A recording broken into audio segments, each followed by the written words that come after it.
CM గారు ఏదైతే గతంలో ఉస్మానియాకి వచ్చి మళ్ళీ నేను ఉస్మానియాకి వస్తాను, మీరు ఆ రోజు టీవీ ముంగట కూర్చోండి, ఆ రోజు నేను ఏం చెప్తున్నాను శుభవార్త చెప్తున్నాను అని ఒక హామీ ఇచ్చి పోలీసులు లేకుండా పోలీసులు ఎవ్వరు ఉండొద్దు, ఇది ప్రజాప్రభుత్వము, ప్రజాపాలన, ప్రజలు క్వశ్చన్ చేసే హక్కు కూడా వాళ్ళకి ఇద్దాము అని చెప్పి అందరినీ నమ్మించి మీరు ఎలక్షన్లో పోటీ చేయొద్దు, మీరు చదువుకోవాలి, 40,000 ఉద్యోగాలు ఇస్తాను, మీరు అసలు రాజకీయాన్ని దూరంగా ఉండాలి అని చెప్పిన వ్యక్తి మరి ఎటుపోయినావు? ఉస్మానియాకి అడుగు పెట్టనిచ్చినావా?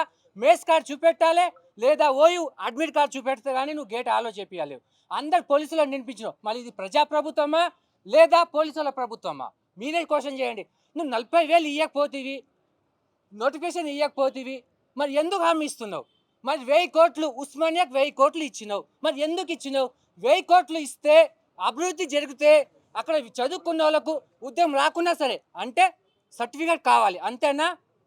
ఒక సర్టిఫికేట్ ఇస్తే చదువుకున్నట్ట, లేదా సర్టిఫికేట్ పాటు జాబ్ వస్తే చదువుకున్నట్ట? మీరే క్వశ్చన్ చేయాలి. అంటే ఇది నిరుద్యోగులు తెలంగాణలో పట్ట కావాలి, డిగ్రీ పట్ట అయిపోవాలి, అంతమించి ఒక నోటిఫికేషన్ రాకూడదు. మరి జాబ్ రానప్పుడు చదువుకొని ఏం చేయాలి? ఏం చేయమంటావు? నువ్వే చెప్పు. సినిమా ఇండస్ట్రీకి పోతే అక్కడ వేరే వాళ్ళు, పోనీ ఫార్మా ఇండస్ట్రీకి పోతే హెచ్ఆర్ నుంచి మొదలు పెడితే సూపర్వైజర్లు వేరే వాళ్ళు, పోనీ రియల్ ఎస్టేట్ బిజినెస్ చేద్దామంటే మీ అగ్రవర్ణాలు, పోనీ మమ్మల్ని ఏం చేయమంటావు? ఏం చేసుకోమంటున్నావు? పోనీ బిజినెస్ చేద్దామంటే మీ వాళ్ళు రానియరు. మరి మాకు దొరికింది ఒకే ఒక దారి, చదువుకున్న బాబాసాహెబ్ అంబేద్కర్ రచించిన రాజ్యాంగంలో చదువుకుంటే విద్య వస్తే ఉపాధి వస్తుందని ఒకే ఒక ఆయుధం చదువుకుని ఈరోజు మీ ముంగట వస్తే మీరేమో నోటిఫికేషన్ లేదు.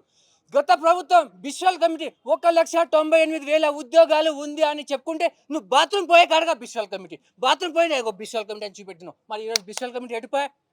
నువ్వు ఉచ్చపోయినప్పుడు కూడా బిశ్వల్ కమిటీ అని మాట్లాడేటివి.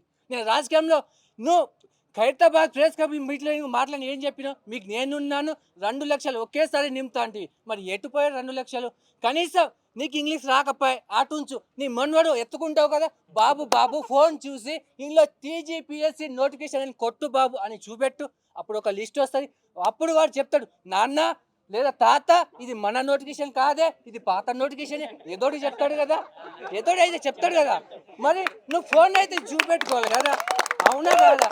నువ్వు మేము అబద్ధాలే, మాకు చదువు రాదు, మాకు తెలుగు రాదు, ఏం రాదు, మమ్మల్ని పక్కన పెట్టు. నీ మనవాడు చదువుకుంటుండు కదా, మీ అల్లుడు అయితే మంచి బిజినెస్ మ్యానే కదా, మరి ఫోన్ ఉంది కదా, గూగుల్ ఉంది కదా, నువ్వు జనార్దన్ రెడ్డిని పక్కన పెట్టినావు, వానేనా అయ్యా నువ్వు ఇచ్చినా నేను ఇచ్చి అడగకపోయితివి, మరి ఏం చేయ?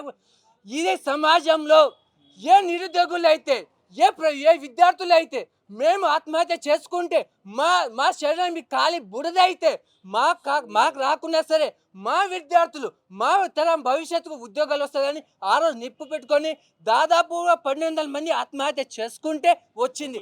మరి వాళ్ళ ఆత్మహత్య పోయినా, వాళ్ళ ప్రాణం గాల్లో కలిసిపోయినా, వాళ్ళ ప్రాణానికి కనీసం మనశ్శాంతి లేకుండా చుట్టూ ఇదే రోడ్లో తిరుగుతుంటే వాళ్ళ ఆత్మ ఎంత ఘోషిస్తుంది. మీరు శంకుస్థాపన మీద అమరవీల స్థూపం మీద పూలు చెల్లుతుంటే అది పూలు కాదు, ఇది రాళ్ళ నిప్పులు, ఇది నిప్పులని వాళ్ళ ఆత్మ ఎంత ఘోషిస్తుంది. కనీసం సిగ్గుందా? మీకు సిగ్గుందా?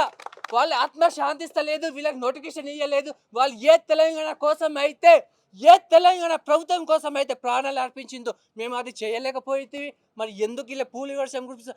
కనీసం మీకైనా ఉందా? బల్మూర్ వెంకట్ ఇదే లైబ్రరీకి వచ్చి అరే నా 60,000 నాకు ఇచ్చారా బాపు, నీకోసం నేను గెలిపించుకోవచ్చు 60,000 పాల ప్యాకులు దర్జాలని నా జేబులో మా ఇంటికి రానిస్తలేడు, నీకోసం ఖర్చు చేసిన డబ్బులు నాకు ఇవ్వమని. అరే బాబు నీకు సిగ్గు ఉందా? కనీసం సిగ్గుందా?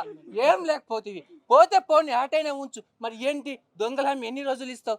నోటిఫికేషన్ అంటూ చదువుకో అంటున్నావు. నేనే కొత్త ఇన్స్టిట్యూట్ పెడతా, మీరు కావాలంటే చదువుకొని పిల్లల చదివిద్దా, నేను ఇన్స్టిట్యూట్ పెడతా అంటువి. మరి ఎటు పోవాలి, ఏం చదువుకోవాలి? నువ్వు నోటిఫికేషన్ లేవు, మాటల హామీ, అబద్ధాల హామీ, ప్రతిదీ నువ్వే, అన్నీ నువ్వే చెప్తావు. మరి ఎన్ని రోజులు చెప్తావు? పోనీ ఆట నుంచి మాట ప్రొఫెసర్ కోదండరాం, నువ్వు చదువుకున్నావు కదా, పెద్ద వ్యక్తి కదా, గౌరవం అయితే ఉంది కదా, మరి ఎటుపోతుంది? ఇదే త్యాగర గాన సభలో నాతో మాట్లాడిపించినావు కదా, నా పక్కన కూర్చున్నావు కదా, మరి ఆ రోజు ఎత్తిపోతుంది? నువ్వు ఏం మాట్లాడినావు, ఏం చేసినావు అది పక్కన పో. కానీ సీఎం రేవంత్ రెడ్డి నువ్వు దేనికోసం వచ్చినావు? ఏం మాట చెప్పి వచ్చినావు? ఏ హామీలు ఇచ్చి వచ్చినావు? మరి హామీలు ఎటుపోతున్నాయి? మరి నువ్వు ఏం చేయాలనుకునే తెలంగాణ సమాజానికి? కనీసం మా మాట మేము చేస్తున్న పార్టీలో కాదో పక్కన పెట్టు. ఇదే చికెన్ లైబ్రరీ పక్కనే ఒక పోలీస్ స్టేషన్ ఉంది. వాళ్ళని అడగండి మా బాధలు ఏంటో వాళ్ళు చెప్తారు. మేము ఎన్నిసార్లు రోడ్ ఎక్కి వాళ్ళు చెప్తారు. కనీసం వాళ్ళని అడగండి. మా మా తరపున వాళ్ళని అడగండి చెప్తారు. మేము ఎన్ని ఘోషాలు పడుతున్నాం. ₹5 భోజనం తినుకుంటే అందులో రాళ్ళు రప్పలు అన్నీ వస్తాయి. మీకు తెలుసా? కనీసం మీ ఇంట్లో తిన్నారా? ఏం తెలుసు మీకు? మీ సీఎంగా ఉండి ఏం తెలుసు? అరే మీ ఇంగ్లీష్ రాదు. 2 సంవత్సరాలు నేను పరిపాలించినాం. తెలుగులో చదువుకుందాం, తెలుగులో కమ్యూనికేషన్ కాదు, నాలెడ్జ్ ఇస్ ముఖ్యమండు. అదే తెలుగు మీడియంలో, అదే నాలెడ్జ్లో, అదే తెలుగుతో రాసిన పేపర్ నువ్వు ఎందుకు డిబార్ చేసినావు? మరి ఇంగ్లీష్ వ్యక్తి ఎందుకు పాస్ చేసినావు? అది చెప్పలే, అది నీకు ఆత్మఘోషిల్లలే. కనీసం బుద్ధి ఉందా అని నేను అడుగుతుందా? అమ్మ సీఎం రేవంత్ రెడ్డి భార్య మా అక్కని చేతులొచ్చి దోడిస్తున్నా. వీని ఒక్కరోజు అర్థం పెట్టకమ్మా. ఎందుకు అర్థం పెట్టలేదని కోశం చేస్తే నువ్వు ఇచ్చిన హామీ నిలబెట్టలేవు. విద్యార్థులు తినకుండా నా అన్నలు నా తమ్ముడు రోడ్ల మీద తిరుగుతున్నారు అని ఒక్కరోజు అన్నం పెట్టకుండా ఉండము. కనీసం మీరైనా ఈ చరిత్రలో నిలిచిపోతారు. ఎన్ని రోజులు మమ్మల్ని ఘోష పెట్టాలనుకుంటున్నారు? 20 సంవత్సరాల నుంచి నాకు ఇప్పుడు 30-40 సంవత్సరాలు వచ్చిన మా విద్యార్థి మిత్రులకు ఏం చేయాలి? ఏం చేయమంటావు? నువ్వే క్వశ్చన్ చేయి. మమ్మల్ని ఎత్తుపోమంటావు, సావమంటావా? ఊరి తాడుకి భూమికి మధ్యలో వేలాడుతుంది మా గొంతు. వేసుకోమంటావా, కింద ఉండమంటావా? నువ్వే ఆలోచించు, ఒక్కసారి ఆలోచించు. ఏం చేయమంటావు మమ్మల్ని? అంటే చితికి పోమంటావా, చితికి పోమంటావా, లేదా నేను బతికిస్తాను మమ్మల్ని మాట ఇవ్వమంటావా? ఏం చేయమంటావు? నువ్వే చెప్పు రేవంత్ రెడ్డి. ఎన్ని రోజులు అబద్ధాలు మాటలు మాట్లాడుతూ అబద్ధాలు చరిత్ర పుట్టిస్తే నువ్వే కేటీ నెంబర్ 1 అవుతావు అబద్ధాల్లో. అవునా కాదా? అవునా కాదా? ఎన్ని రోజులు అబద్ధాలు మాట్లాడతావు? ఎన్ని రోజులు ఏం మాట్లాడుతావు? అంటే ఒకడు తాగి మాట్లాడతాడు, ఒకడు తాగి సోయలేకుండా మాట్లాడతాడు. 70,000 అంటాడు, ఇంకో 30,000 అంటాడు. అయ్యా స్వామి, అయ్యా సీఎం గారు, మంత్రి మండలి గారు, మీరు అందరు ఓకే. మీరు ఇస్తా అని చెప్పండి, లేదా గూగుల్ చూసుకొని ఎంత ఇచ్చామో చెప్పండి. అంతేగాని ఇష్టం వచ్చినట్టు నోర్లు ఉందని చెప్పి ఇష్టం వచ్చి మాట్లాడదు.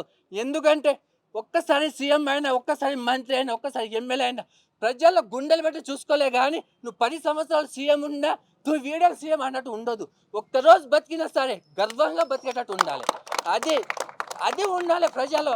నేను మీ మనిషి, బహుజన సమాజం కోసం వచ్చాను, నేను అగ్రవర్ణాలు కాదు, నేను మీకోసం వచ్చాను అని నువ్వు మాతో పాటు కలిసి మా కోసం నువ్వు ముంగడిపోవాలే. కానీ ఇది మా కోసం కాదు. నేను అబద్ధాలు చెప్తా, శంకుస్థాపన చేస్తా, ఎక్కడ పోతే అక్కడ హామీలు ఇస్తా అంటే చూడండి.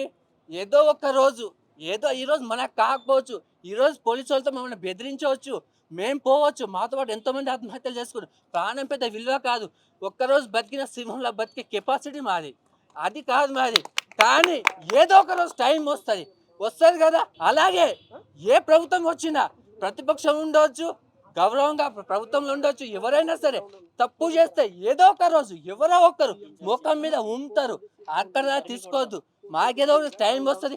బాబాసాహెబ్ అంబేద్కర్ రచించిన రాజ్యాంగం మాకు సెక్షన్ ఇచ్చింది, మాట్లాడే హక్కు ఉంది, క్వశ్చన్ చేసే హక్కు ఉంది. ప్రతిదీ ఆ రాజ్యం కల్పించింది. కాబట్టి ఆ రాజ్యంలో మేము ముంగడిపోయి మాకు కావాల్సింది మేము సాధించుకుంటాం. ఇది మిత్రులారా, మీకు ఇంకో చిన్న రిక్వెస్ట్, మీడియా వాళ్ళు అంగంత భావించొద్దు. పేపర్లో కొందరు ప్రభుత్వాన్ని అనుకూలంగా రాస్తారు, కొందరు వ్యతిరేకంగా రావచ్చు. కానీ నేను దానికోసం మా సైడ్ నుంచి మా బాధలు చూసి మీరు మా వైపు ఉండండి. వారు చెప్పక ముందే ఇదే త్వరలో నోటిఫికేషన్ రాయొద్దు. ఒకవేళ రాస్తే బాబు మీరు ఆ రోజు ఇచ్చారు కదా, మరి ఆ రోజు మీరు చెప్తేనే రాసినాము కదా, మరి ఇప్పుడు ఇక్కడ ఏం రాయమంటారని మీరు కూడా క్వశ్చన్ చేయండి. ఎందుకంటే మీ అమ్మల తమ్ముళ్ళ మనం భావించండి. మా బాధలు మీరు అర్థం చేసుకోండి. మా కన్నీటి బాధలు, మా కన్నీటి నీరు, మా కన్నీటి చుక్క, మా రక్తంలో ప్రవేశిస్తున్న ప్రతి ఆవేశం మీ వైపు నుంచి, మీడియా నుంచి పోవాలని ఈ ముగిస్తున్నాను.